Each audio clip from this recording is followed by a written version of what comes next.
باللہ من الشیطان الرجیم بسم اللہ الرحمن الرحیم۔ عزیزان محترم، انسانوں کی زندگی میں اضطراب اور پریشانی ہمیشہ سے ایک بڑی مصیبت کے طور پر موجود ہیں۔ سکون و قرار ہمیشہ سے انسانوں کی زندگی کی ایک قیمتی گمشدہ چیز رہی ہے۔ اس کی تلاش میں انسان ہر دروازہ کھٹکھٹاتا ہے، لیکن قرآن نے ایک مختصر اور پرمغز جملے میں انتہائی اطمینان کے لیے نزدیک راستے کی نشاندہی کی ہے۔ جی ہاں، الا بذکر اللہ تطمئن القلوب، یعنی جان لو کہ یاد خدا دلوں کے لیے آرام بخش اور باعث سکون ہے۔ عزیزان محترم، اس حقیقت کو سمجھنے کے لیے بعض مطالب کی طرف توجہ کرنا ضروری ہے، اور وہ ہے پریشانی اور اضطراب کے عوامل۔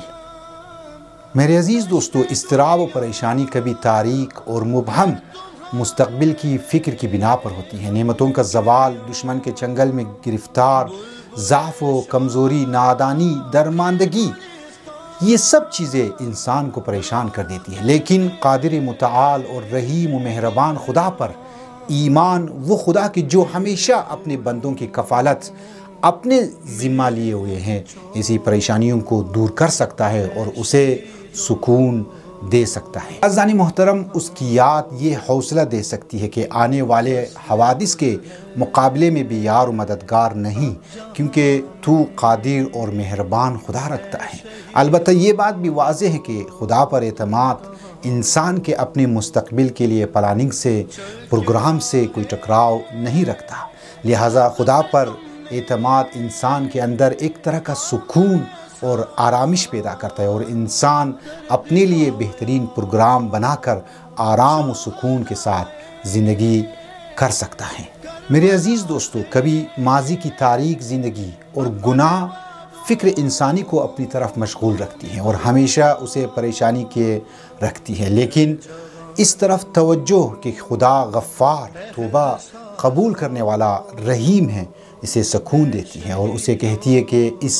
بارگاہ میں تقصیر و کوتاہی پر معذرت چاہو، گزشتہ گناہوں پر عذر خواہی کرو اور ان کی تلافی کی کوشش کرو، کیونکہ وہ بخشنے والا ہے اور تلافی ممکن ہے۔ میرے عزیز دوستو، پریشانی کا ایک اور عامل یہ ہے کہ انسان بعض اوقات ایک ہدف تک پہنچنے کے لیے بہت زحمت اٹھاتا ہے، لیکن اسے کوئی ایسا فرد نظر نہیں آتا جو اس کی زحمت اور مشقت کا قدردان ہو۔ یہ ناقدری اسے شدید دکھ دیتی ہے، لیکن جب وہ احساس کرتا ہے کہ کوئی ہے جو اس کی تمام کاوشوں سے آگاہ ہے، وہ ان سب کو قدر کی نگاہ سے دیکھتا ہے اور وہ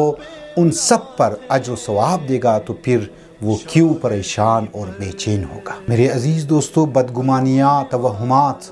اور بیہودہ خیالات بھی پریشانی کے عوامل میں سے ہیں۔ بہت سے لوگ ان کی وجہ سے اپنی زندگی میں رنج اٹھاتے ہیں، لیکن کیوں کر انکار کیا جا سکتا ہے کہ خدا کے لطف و کرم کی یاد نیز اس حکم کی طرف توجہ کہ ہر صاحب ایمان کی ذمہ داری ہے کہ وہ حسن ظن سے کام لے، سے یہ پریشانی ختم ہو جاتی ہے اور اس کی جگہ سکون و اطمینان لے لیتا ہے۔ میرے عزیز دوستو، دنیا پرستی اور مادی زندگی کی رنگارنگیوں پر دل باختگی انسان کے اضطراب و پریشانی کا ایک بہت بڑا عامل رہا ہے۔ یہاں تک کہ بعض اوقات لباس، جوتے یا ہزاروں چیزوں میں سے کسی ایک کا خاص رنگ نہ مل سکے تو دنیا پرست کئی گھنٹے، کئی دن یا کئی ہفتے پریشان اور بے آرام رہتے ہیں، لیکن خدا پر ایمان اور ایسی چیزوں سے مومن کی آزادی ایسی تمام پریشانیوں کو ختم کر دیتی ہیں، کیونکہ مومن ہمیشہ اصلاحی زہد کا حامل ہوتا ہے اور وہ مادی زندگی کی رنگارنگیوں کا قیدی نہیں ہوتا۔ عزیزان محترم، پریشانی کا ایک اور عامل موت کا خوف بھی ہے۔ یہ خوف ہمیشہ انسانوں کی روح کو ستائے رکھتا ہے، لہٰذا یہ وحشت اور خوف عمومی ہو سکتا ہے، لیکن اگر خدا پر ایمان کی وجہ سے موت کو ایک وسیع تر اور اعلیٰ تر زندگی کا دریچہ سمجھا جائے اور موت سے گزرنے کو زندان کے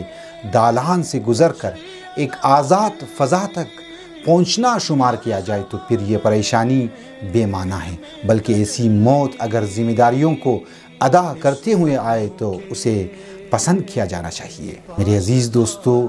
یہ عوامل خدا پر ایمان کے مقابلے میں پگھل جاتے ہیں، بے رنگ ہو جاتے ہیں اور نابود ہو جاتے ہیں، اسی وجہ سے قرآن نے فرمایا ہے الا بذکر اللہ تطمئن القلوب۔ السلام علیکم ورحمۃ اللہ وبرکاتہ۔